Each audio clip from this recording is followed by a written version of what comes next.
People love marijuana. And in the state of Pennsylvania, I'd wager we have some of the strongest advocates for cannabis in the country. But that does not mean that we're all very satisfied. Don't get me wrong, very, very happy that cannabis is here, but prices are still very high. Regulations are flipping all the time. Traditional combustion of cannabis is still very, very illegal. And even if you have a medical marijuana card, you can be terminated from your job for having cannabis in your system. And I can tell you, friends, that is something I know about all too well. So today, we really want to ask a couple big questions. What's going on with the future of our program here? How long until we see the next movement for further expansion? And with things like decriminalization and legalization on the forefront, when are we going to see the next big thing? So today we're here to get some answers. I'm joined by Derek Green, Temple Law School grad, one of the founders of the first autism group at Houston Elementary School in Philadelphia. And did I happen to mention that he's a Philadelphia council member at large? That's right, friends, we just hit the big time. So, this is Derek, I'm Scott, and this is the Daily Dose provided by TerraVita. And today, we're going to ask Mr. Green about what's going on with our greens.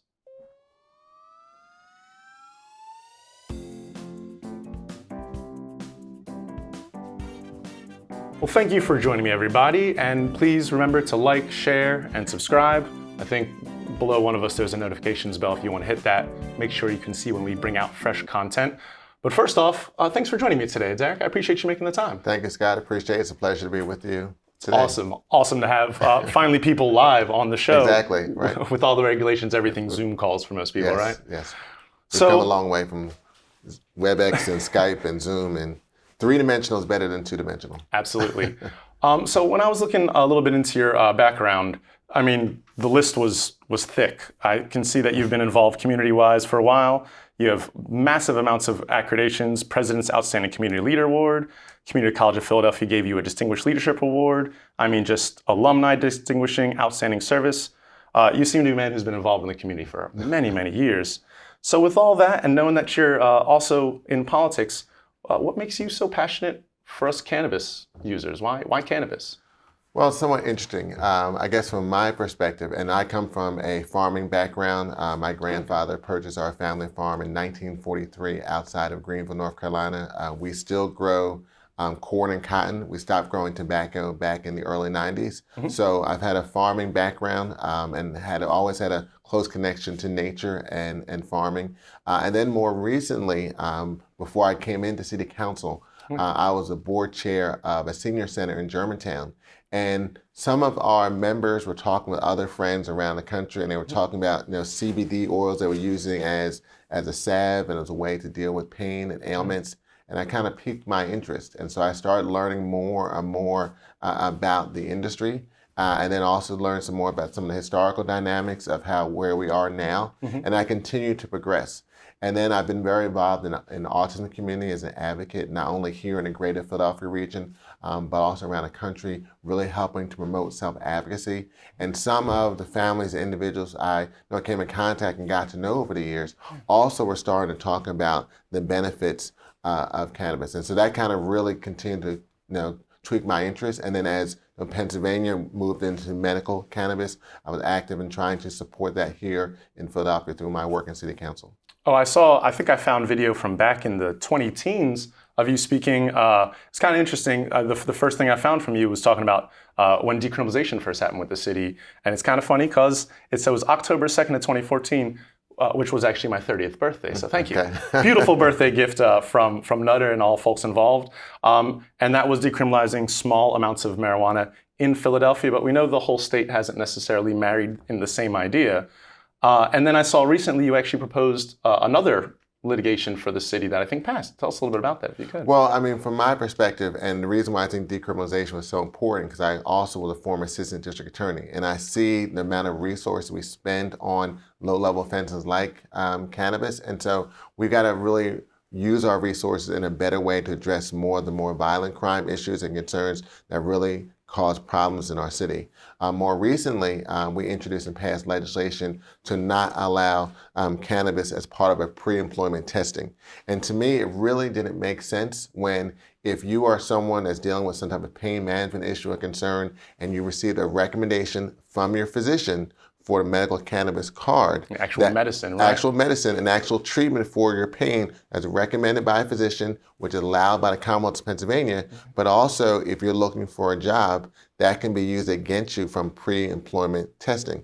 And what really struck me, and it kind of brought the autism and this cannabis connection together, I remember speaking at an event at LaSalle University. It was a young person that was there, who was in high school, who was on the autism spectrum. He was able to go from LaSalle and actually go into LaSalle and graduate from LaSalle University. That's amazing, and he, on the autism spectrum, and he needed medical cannabis as a way to help him with his just daily functioning of life.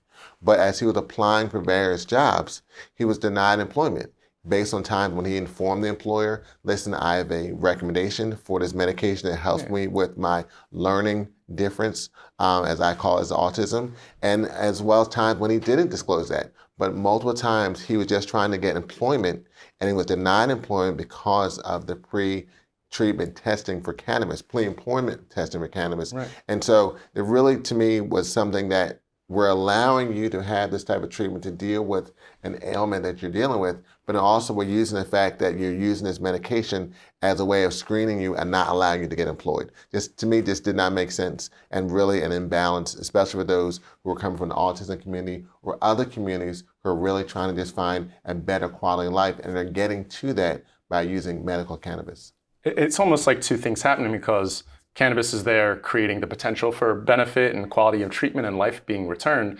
And then you remove that same quality by then having the stressors return when you're trying to do things in employment. As I mentioned to some folks out there, I had a personal relationship with this. Mine wasn't, I was able to, again, get the job, go through the pre-screening, which I'm sure some of the farmers out in the audience, I'm sure always have to think about when they're applying. And with all the folks who, again, lost employment or had to manage employment differently with COVID, we know there's a lot of people who are going to be returning to the job market and have to now think about this, especially in the next couple months. And for me, at least, I remember, working in the automotive industry, there's people always doing repair. Pain is a part of that job, unfortunately. And just like with plumbers or contractors, your body wears out a little quicker than your wallet sometimes. So we got to a point where I knew I was working with gentlemen who were on kind of thicker medications, if you will, opiates, things that are really going to put you down and out more often. And they can come to work and be fully employed. And then if you just happen to utilize your, again, medical qualities at night, I lost my job from being injured at work. And so it was one of those times where I thought, well, you're past the gate. And then still something came through. I think they said the insurance company gives you a, bless you. They give you like a promo if you do more drug screening. And it was sort of like, but that guy's on fentanyl. How am I the guy who's the bad idea? And got a prescription for a thicker, I like that phrase, a thicker type of medication to help them with a pain ailment. Whereas you've also received a recommendation from a physician that's allowed within the Commonwealth of Pennsylvania, but then you're not being able to use the medication. So it's almost discriminating against someone. It really feels like that, right? They either have like a learning difference like autism or dealing with some other type of ailment that the Commonwealth of Pennsylvania, through the General Assembly, signed into law by the governor, said we're going to allow our constituents to be able to use this type of medication to help enhance their quality of life. But if you enhance your quality of life, then you may be limiting your quality of life because you can't get a job. It's a dichotomy that does not make any sense. And if we're really trying to help the constituents in the Commonwealth of Pennsylvania, and as an at-large member of City Council, I represent the entire city of Philadelphia, but also I serve as president of the Pennsylvania Municipal League, which includes all the cities around the Commonwealth of Pennsylvania. So I'm also advocating why this is something that's important across the Commonwealth. Yeah, and that's something I think that we can all really look forward to, because we're very concerned, of course, about there being growth and there being expansion in the program itself.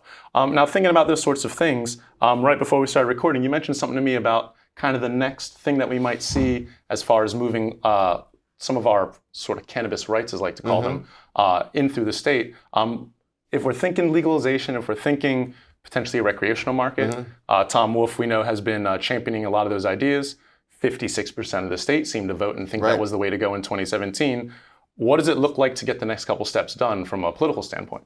Well, I mean, from my perspective, when medical cannabis came and was approved in Commonwealth, Pennsylvania, the citizens in the city of Philadelphia really did not have a chance to weigh in on that. Mhm. And so, I mean, they were able to advocate to their local state representative, state senator. But I thought, considering we're still in this education process, and when we had medical cannabis to now with the conversation regarding adult use, a number of states close by, you have New York, you have New Jersey, you have Massachusetts, Virginia. So a lot of states in the Mid-Atlantic region are now going to adult use cannabis. And so my perspective was, let's have an opportunity for the citizens of the city of Philadelphia to answer a question. So we introduced legislation in city council, got voted out of committee. I'll bring it up for the entire body of city council to vote on. And then if it is successful, then hopefully in November, when we have our general election, the citizens of the city of Philadelphia will be able to voice their perspective on whether there should be adult use in the Commonwealth of Pennsylvania. And hopefully, based on that vote, we'll give additional information to the Commonwealth and to our local state representatives and state senators in the General Assembly to give the perspective of what Philadelphians would like to see regarding adult use. That's awesome to hear. I think, especially given how insane politics have been in the media-driven aspect in the last couple of years, I think we can all say it's been amplified to almost an unreasonable point. It's been interesting. It's so interesting. I mean, not boring, I think is the one thing we can at least say. A lot of folks, there's sort of a theory, and I'd ask you to see whether or not it makes sense. Thinking about the fact we're sort of surrounded now by states which are progressing maybe a little quicker than we are. I think Ohio's still thinking about, but Virginia said 2024. Even in the capital of our country, technically it's recreationally legal. Kind of microwaves your brain thinking, how could it be legal in the capital and that they still kind of Schedule 1 it out? Right. So a lot of folks in PA have kind of asked towards us as a businessman, thinking prices and thinking other things. Does it make sense that we should want to think about it a little quicker because otherwise state money kind of leaves if people try to do like cannabis tourism in Jersey or New York, right? Right. That's a big loss. And we've had that, if you think about it historically, we did not have gaming in Pennsylvania. So if you went to Bridge and Pratt on the Margaret Frankfurt line, if you go on a Monday or Tuesday, you would see people from city of Philadelphia get on a bus, go down to Atlantic City, spend their money, either retirement money or other money in the state of New Jersey, helping grow their economy. And then once we started having gaming in the Commonwealth of Pennsylvania, those styles stayed in either the city of Philadelphia or within the entire Commonwealth of Pennsylvania because we had various gaming outlets. So the same thing I'm concerned in reference to cannabis, where you're going to have citizens go into other jurisdictions in order to use this type of product. And so how can we use this as an opportunity not only to talk about some of the areas and concerns, you talk about decriminalization, there's definitely a significant amount of imbalance in the criminal justice system connected to cannabis, but also I think it could provide some opportunities for economic development for some of those same communities that have been marginalized through the criminal justice system and the criminalization of cannabis. So I think it provides a lot of opportunities, not only economic development, criminal justice perspective, but also really help grow our Commonwealth. The city of Philadelphia in particular, we have a 25% poverty rate. So the extent that we can look at this as an opportunity to provide additional economic development in the city of Philadelphia and also throughout the entire Commonwealth and the region, I think it provides some great opportunity. And we should not just have New York or New Jersey or Massachusetts or Virginia be able to benefit from an economic perspective, but we should be able to benefit right here in the Commonwealth of Pennsylvania. I think that you make a really good point with that too, because despite the fact a lot of people I think champion ideas based on their core personal strategy, economics is really the math of these ideas getting done. We're always kind of thinking, well, if the prices are high, maybe this is the reason why. There's a lot of theories, but very little understanding, I think, as to exactly what is going on as far as that sort of thinking. So thank you very much for giving us a little bit of that. Ideally, it sounds like, we don't want the money to leave. Right. So it would really benefit us to be fastidious about our thinking, not necessarily urgent or risky, but just allow it to move forward in a growth pattern. Now, considering a couple more of those things, when we're thinking, and I know again, city council member, and you obviously are concerned with matters of the whole state, but just to get a little peek as to the federal side, we know there's a lot of steps before we see motion in that. Do you think it's something that we see in 5 to 10 or 2 to 5 years, sort of, as far as the Fed upgrading their thinking with either making like a national medical or even potentially thinking about taking it off of Schedule 1. Do you think one might happen before the other kind of thing? It's hard to tell. I mean, I think at the end of the Obama administration, I think there was a real thought process that it would be declassified as a Schedule 1 narcotic. We were all very, very holding our breaths, right? Well, and I think that was something that was very close on the horizon. But then you had a general election coming up, and so I think people felt, well, let's wait until after the election. But you never know what may happen in an election, so timing is always key. But as more and more states, I mean, I think we have at least 36 states, from my understanding. It's a hard, like 2/3 of the country now. Have at least medical cannabis, and more are doing adult use.